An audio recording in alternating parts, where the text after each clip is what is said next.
On est donc sur le circuit mythique du Paul Ricard. Passer de la télé, la Formule 1, le bol d'or en vrai, ça fait bizarre. On est une quarantaine de pilotes qui vont s'affronter sur 5 circuits différents, dont un en Espagne. La R7 Cup, c'est donc une coupe organisée par Yamaha. Sur chaque course, tu as 2 manches. Alors, on a tous exactement la même moto, on a tous une R7 avec un pack de pièces qui est demandé par Yamaha.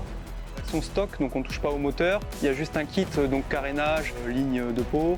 Au fur et à mesure des années, les budgets ils ont explosé et on n'arrivait plus forcément à trouver les bonnes solutions pour faire de la moto à moindre coût.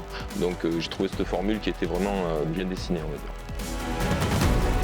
La qualification, j'appréhende un petit peu parce qu'il risque d'y avoir quelques gouttes d'eau. Ça sera une première sous la pluie pour moi. Je suis confiant et j'espère que me battre devant. De toute façon, c'est l'objectif que je me suis fixé en venant ici. Essayer de faire le tour parfait. Et sous la pluie, ça serait bien parce qu'hier, sous la pluie, j'étais bien. Donc je serais content presque qu'il pleuve. Mais ça, faut pas le dire trop fort. Le plus flippant, ça va être l'entrée en virage, passer de 200 km/h à une 90-100 km/h à l'entrée du virage. Tout le monde se retrouve sur la piste, c'est calme, t'as pas de bruit quand les moteurs sont éteints. C'est un peu comme un combat de boxe, tu vois. Tout le monde se regarde, tout le monde est concentré et t'attends que ça parte.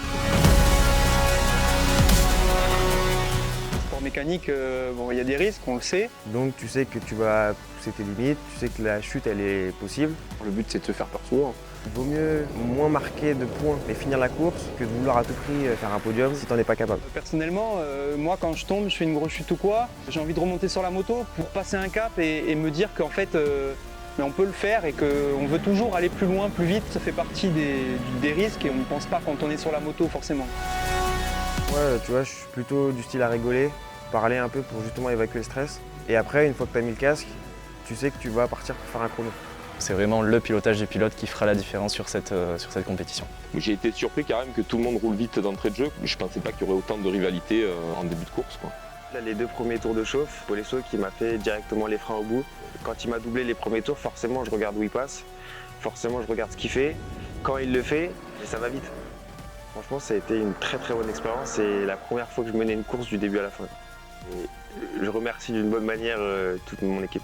On ne vise pas en dessous de ce qu'on a visé ce week-end, c'est-à-dire des podiums et des bons chronos tout le temps, quoi.